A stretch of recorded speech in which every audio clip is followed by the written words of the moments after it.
So, in this talk, we'll talk about parallel queries with PostgreSQL. I'm very glad to be here for many reasons. Reason number one is that it's a great conference this year. It's probably the best edition of the Italian PGDay so far, which is remarkable, and excellent location, excellent attendance, great talks, and also last year I was unable to attend for unrelated problems, and so I'm happy that I attend again. And this is edition number 11, or if we start from 0, it's edition number 10. So every year it's edition number 10, depending on the starting number. You know. We are talking about parallel queries, which is a topic about, it's a new topic. Well, the topic itself is not new. The thing is, Postgres could do parallel queries from a long time, but it was something that you could do by sort of hacking it together. The fact of having parallel queries capability means that Postgres automatically can make a query parallel. So you write a query, you don't have to write it in a parallel way, and it will be run in parallel to some extent if your query is written in a way which is compatible with the parallel engine, but also, depending on what version of Postgres you use, there will be more parallel capability, which means the same query with very old Postgres is not parallel at all. With some versions starting from 9.6, it's a little bit parallel, and with 10 is more parallel than before. And with 11, that comes next year, it will be even more parallel, but obviously we don't, we don't know yet, but Postgres 11 is already being maintained and it's already been developed. So if you really want, you can try the current, let's say, 11 dev version, and you can see that it will be a little more. When I say more parallel, I mean in terms of what parts of the query can be parallel or not. So it's not like Postgres 9.6 puts 1 spoon of sugar in the coffee and Postgres 10 puts 2 spoons. No, some operations can be parallel starting from Postgres 10. Some other operations can be parallel already from Postgres 9.6. And some of them are not parallel yet or will be in 11 or even later, who knows. But the good thing is your code, which is written even 5 years ago, you don't have to change your queries. Just by upgrading Postgres, they will become parallel at some point and become even more parallel. Now, why we're interested in parallel queries? Somebody here is probably, let's say, experienced like me, and they remember the time where CPUs were slower. Like 16 megahertz was my first CPU. Well, actually, my first CPU was even less, but on my first 86 compatible CPU was 16 megahertz. And then after a while, I bought, after some months or maybe years, I don't remember because unfortunately it's long ago, I bought another computer with a bigger CPU with many more megahertz, and so and so and so. And then at some point, I bought a CPU with gigahertz. And now I think I have the same gigahertz that I had 10 years ago. So CPUs cannot have more gigahertz easily, and this is actually not because people have become lazy or because they run out of gigahertz. It's because the speed of light is not fast enough to go beyond what we have at the moment. With 3 gigahertz, every cycle of the CPU, light travels for 10 centimeters. So it's not really possible to do more than that. And so because the CPU is about 10 centimeters, there's not much. There are not many ways to send the signal more than 10 centimeters away. So you will not have a 30 gigahertz CPU unless it's 1 centimeters of diameter. So who knows, but it's not so likely. It's not so easy like the 16 megahertz CPU, where light could travel for meters. So this is why it's important to do parallel queries. It's important because you will never get CPUs that are much, much, much, much faster in one process. The only way to do things faster in the future is to break it down in smaller tasks and do them at the same time. So parallel queries, sharding, like, I don't know, PostgreSQL or this kind of projects, all those are the ways that people can go faster. Concurrency in the case of Postgres, where you have a lot of transactions and you can have so many transactions happening at the same time and not blocking each other. Those are the only ways you can get faster in terms of having your workload go faster than before. But if you think, you know what, I have a program has to go faster, you know what, I'll just buy a faster hardware, this is a very good way to be fast in emptying your bank account, but not so fast in doing your transaction. I mean, you are fast in the transactions in the sense of a bank, but not in the sense of a database. So you should really think parallel. And when you don't think parallel, Postgres will think parallel for you, at least for some queries. So the purpose of this talk is to show what Postgres can do in parallel, both in 9.6 and in Postgres 10, and then to discuss the way it does. Because it's not so simple as to say, I want this query parallel, and then the query gets parallel. Sometimes you think you have a parallel query, and the query happens not to be parallel, and then you think, what did I do wrong? So you actually need to understand how Postgres makes the query parallel, so that you can sort of debug and see what went wrong, okay?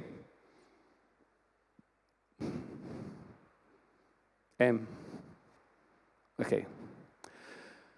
This is a bit of a matrix of what Postgres can do in terms of parallel queries. You can see that the first column, 9.6, is the capabilities that were already available in Postgres 9.6. The column for 9.5 is very simple. It's all empty because there was no parallel query. Postgres 10 does the same things and some more, which is very interesting. There is a point here that what these operations mean. I know that some of these things can look obscure, and this is a talk where you actually want to, I don't want you to go home and say, you know what, Postgres can do a lot of parallel things. However, it is not really clear what it can do, but it's a lot, so it's good enough. No. What do these things mean? Sequential scan is the basic way to read things from a table. So if you have to read data from a table, you start from the beginning, read everything, and get to the end. This can be done in parallel from 9.6, which means if you have like a table big enough, Postgres will not have the same process read the whole table, but you have like 4 processes reading 25% each, and so they will do at the same time and be faster. B3 index scan. This is an index scan for one kind of index, the B3s. It's more complicated. It's like you want to look for some data, maybe a range, and then Postgres will actually share the work, and each worker will do a little bit of a range, for instance. Bitmap Hip Scan. This is interesting because you know how bitmap index scan works? Bitmap index scan is an alternate way to using the indexes, which can be used to have an index scanned information in the 2-step process. So you have an index, and the index first compiles a bitmap. So you know, depending on what query you have a bitmap of what blocks are interesting and what blocks are not. And then when you have the bitmap, you use the bitmap to actually go and fetch the blocks. When there is a 1, the block is interesting, you fetch. When there is a 0, the block is not interesting and you don't fetch. Why bitmap index scans are important? Because you can merge together indexes. So if you have 5 indexes, you make 5 bitmaps, and then the 5 bitmaps can be merged together to create a single bitmap, which is the result of what you want to do.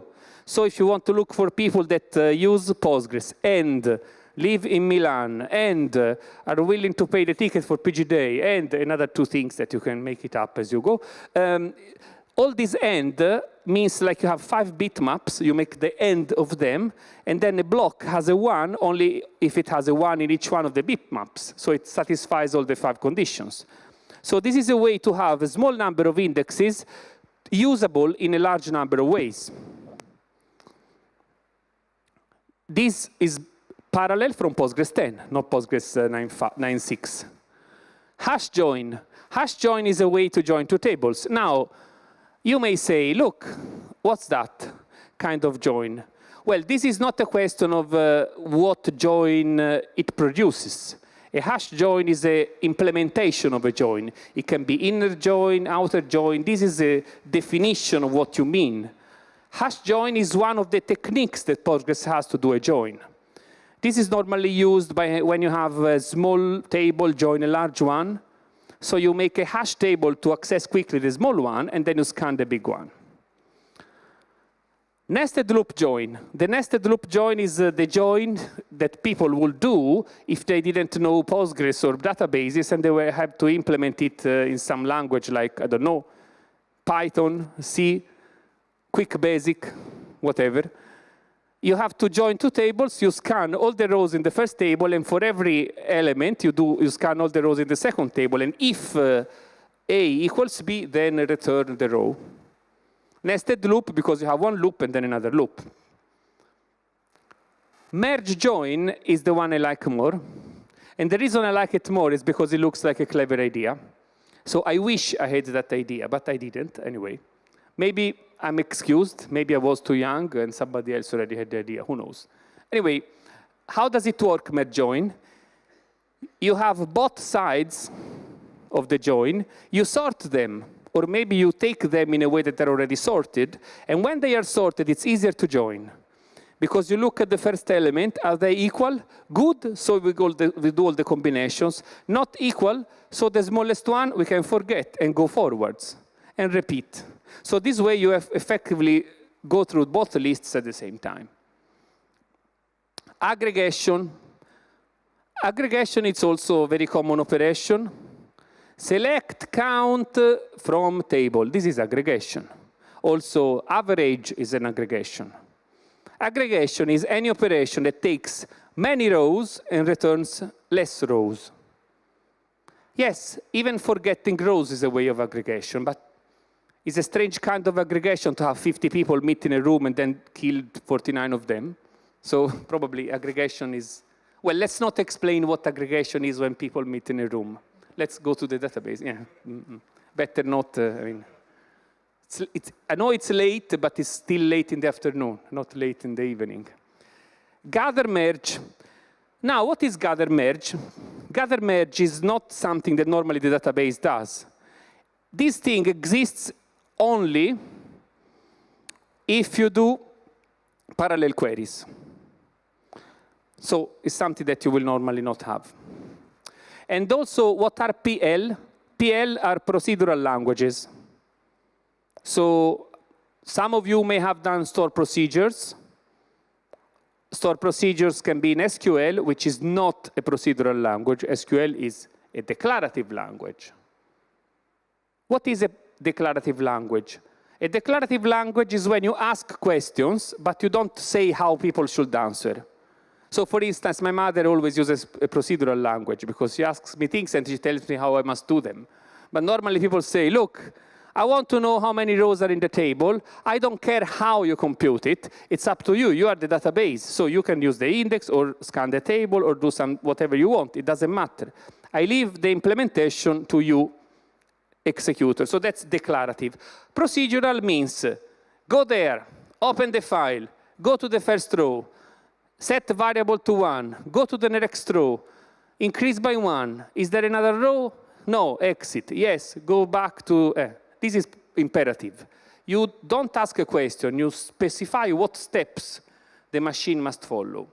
So that's why PL are procedural languages. And that's why people use store procedure, because you do things that is not possible to do with SQL. So you give orders to the database. Procedural languages sometimes can use queries, like PGSQL is the most famous one. It's a language where you can give orders, but you can also run SQL queries in the middle. So it's sort of a hybrid language. And that one can use better parallel queries in version 10. Let's make an example of a single CPU query. These examples are very simple, because I believe that simple is easier to understand. That's why it's called simple. And at the same time, it's not too simple that you don't understand anything. So it explains the point. So what is this? It's a table with 1 column of integer and 1 million rows. This is the explain.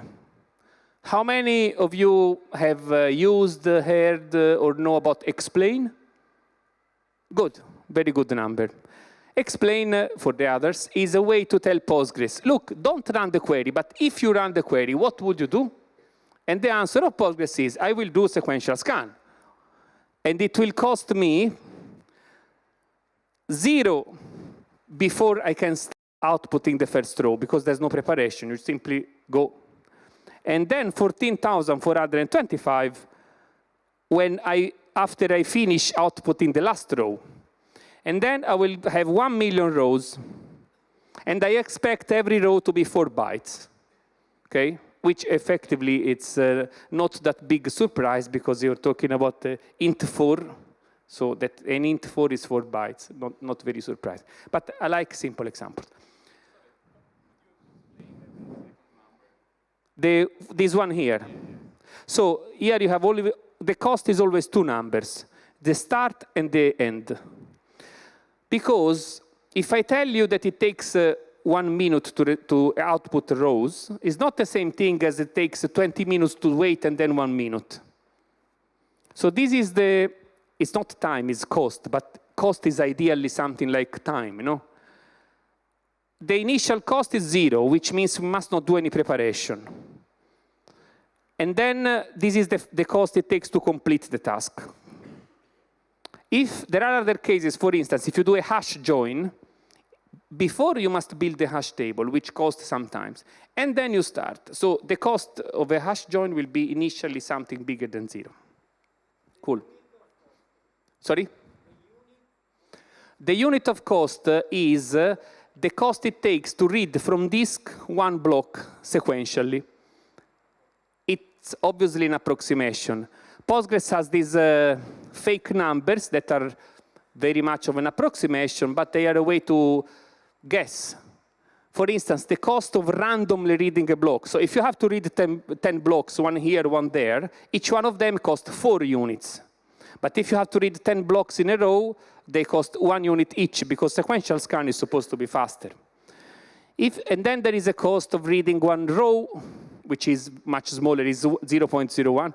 There is a cost of evaluating 1 operation, the cost of reading 1 row in an index. All these costs are all numbers, and if you add them up together, Postgres comes up to 14,425, which is some thousands of blocks, 1 million of reading the row, 1 million of, well, here is only 1 reading the row, because it's just read the row. But if it were like a quality of smaller or bigger, there would be the cost of checking the quality as well.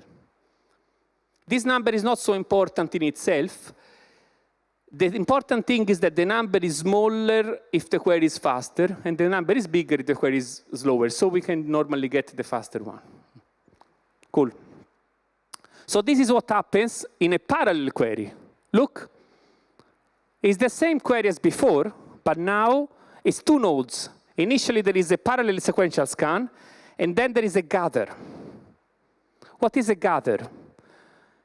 If you have 2 people do a job, like half each, then you need, at the end, a way to put together the work. So the gather node is effectively the point where the 2 workers here, it's 2. For some reason, we'll see later, it's 2. It can be 3, 4, or 5. In this case, it was 2. These 2 workers, they select half of the row each.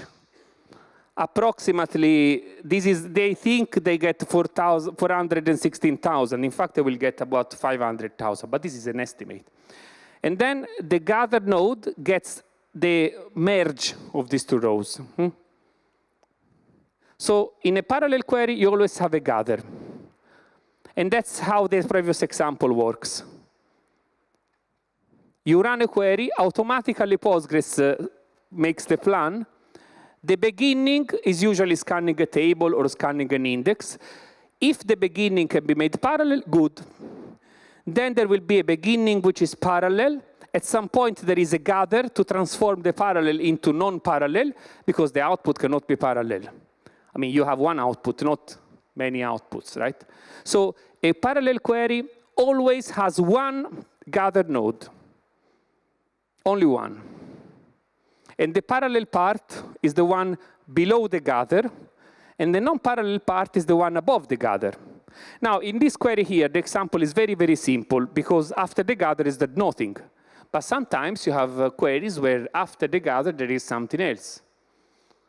Also, sometimes, especially in Postgres 10 that can do more things, the part below the gather is bigger. So you have joins, you have other things. So it's more able to distribute work across many people. Many, not really people, many cores. So effectively, when you see here, this is a partial plan. And it's difficult to implement this. I mean, it's not difficult. It was difficult because it's already been implemented by the excellent Postgres community.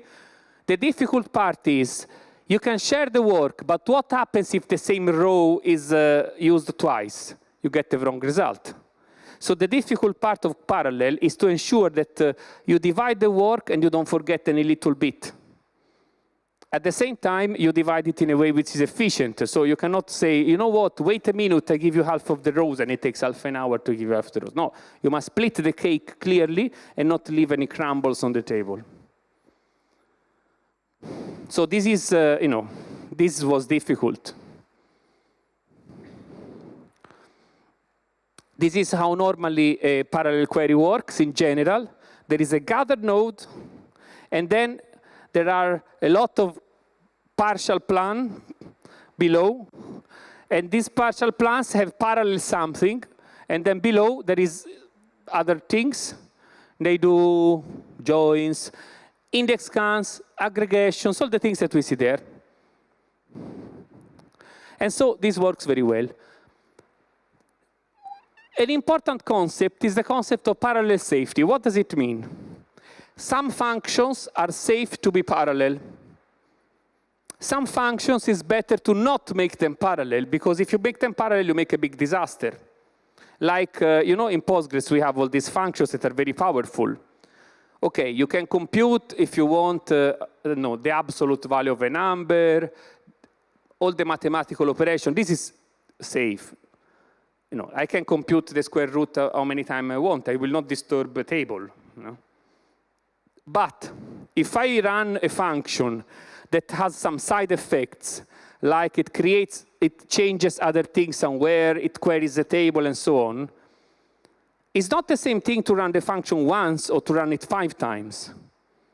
So every function must have a flag that tells Postgres, is it safe to use the function in the parallel part or not? So we have 3 kinds of functions. Parallel safe functions are the functions that can be used freely, even with parallel queries. No problem at all. They are totally compatible with parallel. Then there are parallel restricted functions. These functions can be in a parallel query, but only above, cannot be below. And this is because of the way they allocate memory sometimes. They don't. The problem is a function that runs below, you put it in a query, and it runs many times in parallel. So maybe the function is designed in a way that it uses some sort of shared resource, and so it cannot have like 5 instances of itself in the same backend, in the same session. So that function will be parallel restricted. It's OK, but it must run above when it's only one core. And then there are some functions that are simply parallel unsafe. They are never OK to be parallel. If you put a parallel unsafe function in your query, what happens? The query will never be parallel, even if it's possible, never. The query will be kept to one core. So Postgres will never put you at risk. In the worst case, the query is lower, but the query is correct. Sorry? Yes, reading tables is OK. Here I'm talking about functions. So,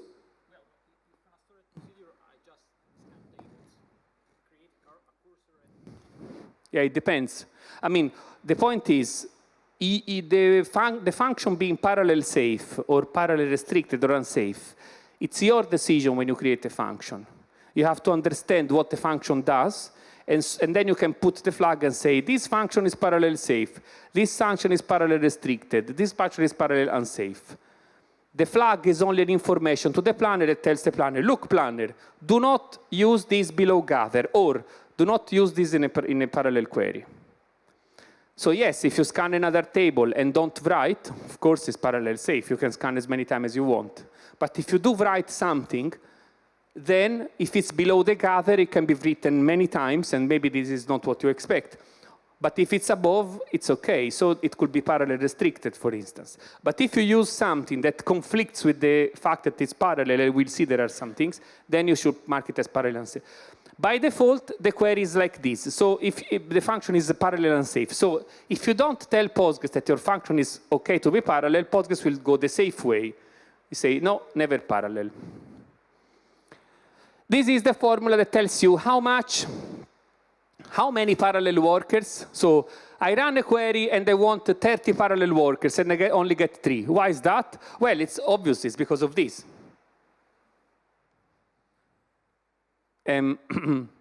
Yes, oops.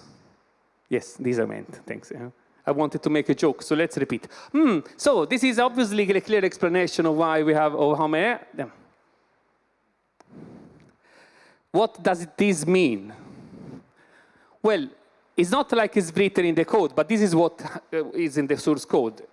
The number of workers essentially some sort of logarithm in base 3, which means every time the table becomes 3 times bigger, there is 1 more worker. So to get to 10 workers, you need a very big table, because it has to be 3 times 3 times 3 times 3, 10 iterations of the smallest possible, which is number of blocks. And the minimum parallel size parameters, if you make them bigger, the table will be reluctant to have more parallel workers. In Postgres 9.6, it was simply mil parallel relation size, but then in Postgres 10, somebody said, you know what? Because indexes are smaller than tables, it doesn't make sense to have the same limit. Let's have two different limits, one bigger for the tables and one smaller for the indexes. And of course, you can change them if you want your query to be more parallel, but is it really a good idea to have a query very much parallel? Like you run a query and you use like 50 cores? The thing is, maybe not. Because, as we all know when we work together with other people, we waste a lot of time in communication. So if you have 50 cores, they will communicate between each other 50 times, and then the final query will actually not be very fast. So Postgres, in its formula here, it's actually doing very good choice. Not too much parallel, but parallel enough. If your query is slow, it will become faster. If your query is already fast, there will be no parallel at all, because it's not necessary. If your query is really slow, because you have a really big table, then it will become quite parallel. But I've never seen going beyond 6 or 7. And this is probably a good idea, because normally you're never alone. Normally you have a lot of queries running on a machine, so it's not really the case that you need a query to take 50 cores. Not yet. And anyway, if you do, it means you have a very big table. So how do aggregates work?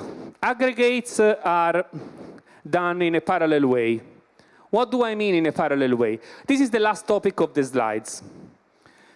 An aggregate is a calculation that eats a lot of rows and returns a small number.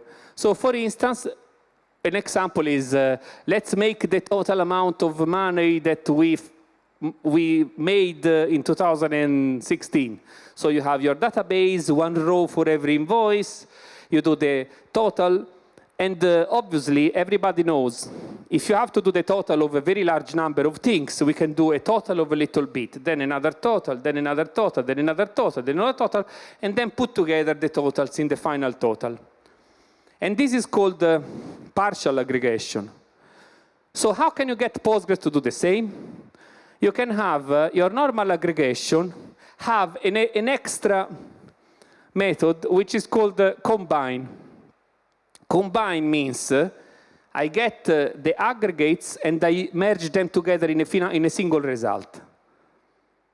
So if your aggregate is marked parallel safe and you have defined a combined method, then your aggregate will be able to be parallel. So the first thing you can do for learning, you can make the parallel average, or you can make the parallel count. Why I say for learning? Well, obviously, the reason is that, do you think we didn't do it already? So Postgres already has parallel average, parallel sum, parallel count, parallel all the things that can be easily done, parallel, and also some of the ones that are medium difficult. So while you can certainly do your own aggregation, it must be something very specific, which is not inside Postgres already. So if you have a special data type in your company that represents something very, your business logic, and the aggregation way is special to your business logic, then maybe, yes, you have to do your parallel. Otherwise, if it's a question of average, sum, count, or even more complicated statistic aggregation, it's already in Postgres. It's understandable. Look, it's like people that go, you know what, I made a very fast engine for a car, but I didn't bother to put it into a car, so you can only look at it. Ah, right, very nice, but you know, it's nice to use it. So Postgres already uses a lot of parallel in the aggregations. And the combined method is a bit like, it's very simple. It takes two outputs of the partial and returns another state. And it's applied consecutively to all the partials until you are only left with one.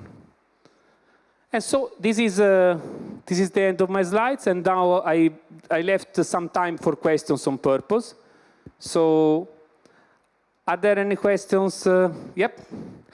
Rubens will bring a microphone so that everybody in the Just I've seen room. that in Postgres 10 you have an improvement on gather parallel. In which sense you do a parallel gather? In the first slide, I mean. Yeah, no, that's a gather merge. Ah, okay. Yeah. So the thing is, merge normally is not parallel. But now it is. Okay, yeah. Thank you. I mean, gather is itself parallel in the sense you take a parallel input and one output, yes. Yeah, thank you. The reason I use this name, and then here we have to go to the beginning. I use these names because these are the official names of the, if you look them up in the documentation, you will find them exactly. Thanks.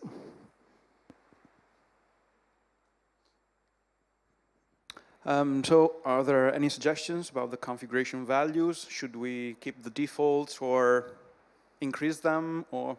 So when you test parallel queries, my suggestion is, this feature is very powerful, but it's a bit difficult to use, to start. Normal examples will not use parallel very much. You need to create a table which is at least 1 million rows to see a little bit of parallel. And if you look at my example here, this is with the defaults. You see 2 workers, which is the smallest possible parallel with 1 million rows. How many of you use PGBench? Only 2. All right, so use PGBench, because PGBench is a very good benchmark tool, not only for running the benchmark, but PGBench also will create an example database for you.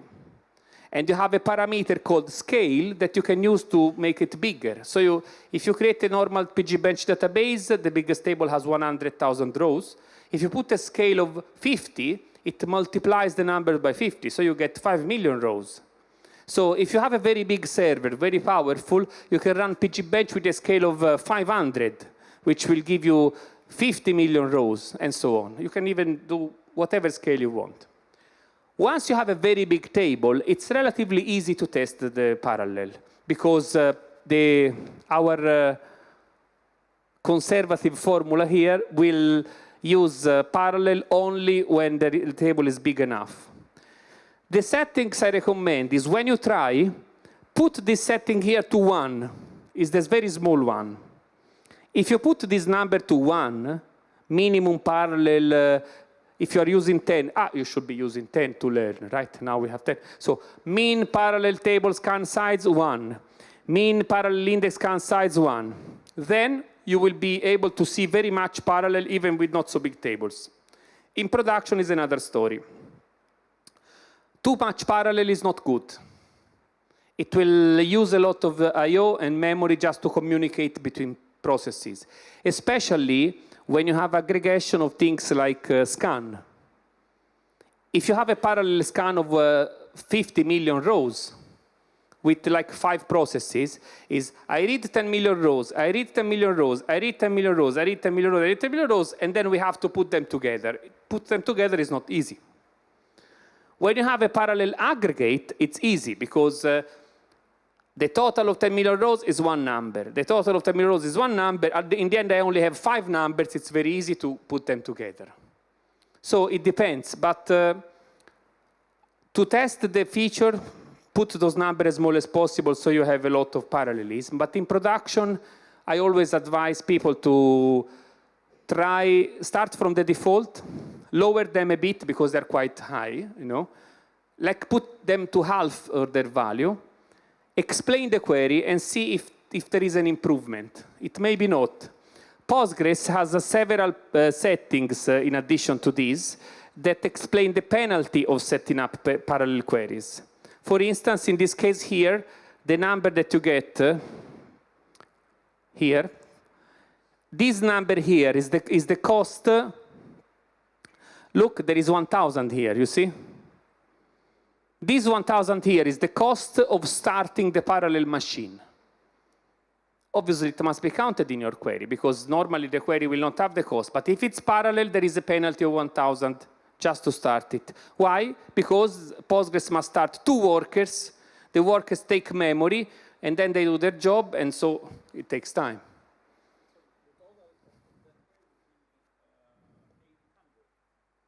No, this is the total always. When you see a tree, the numbers that you see on top are the total of everything which is below.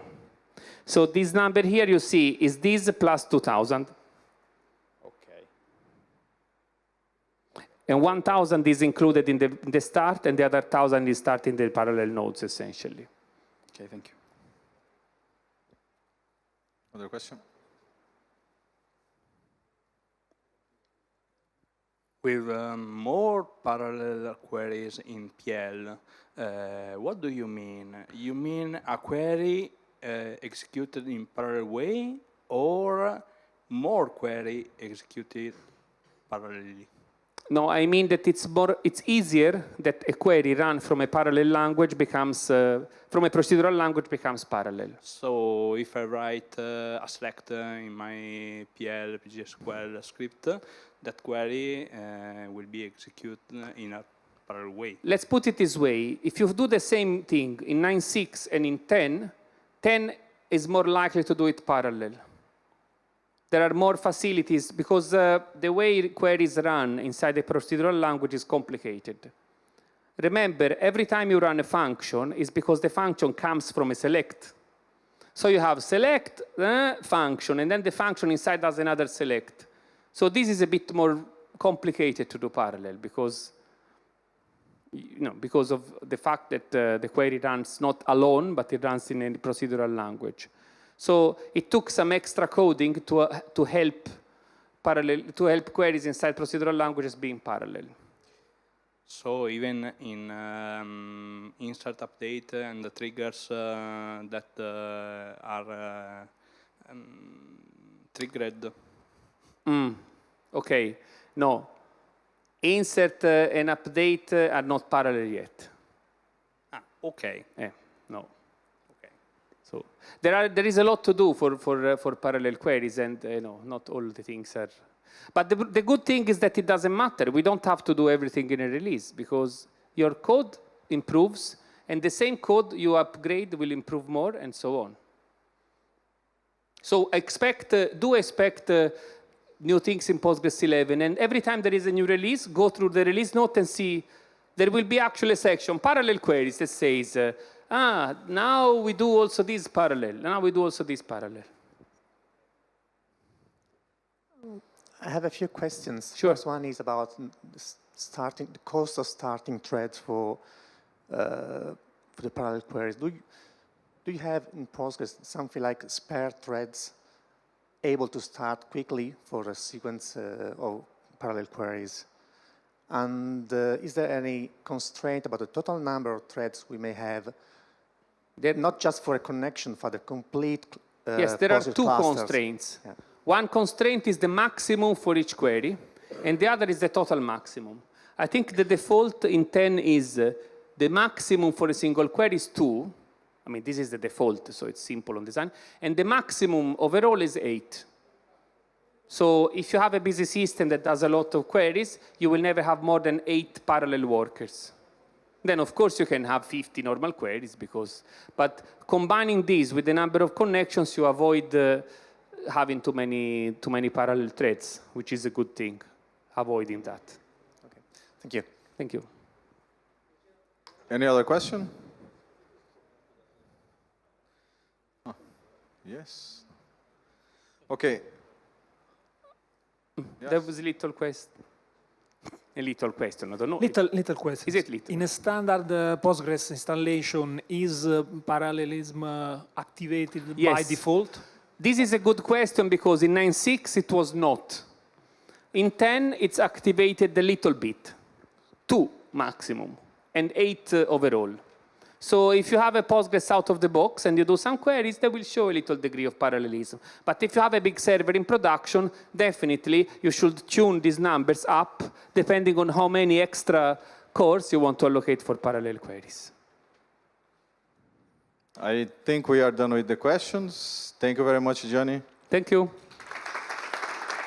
Thank you.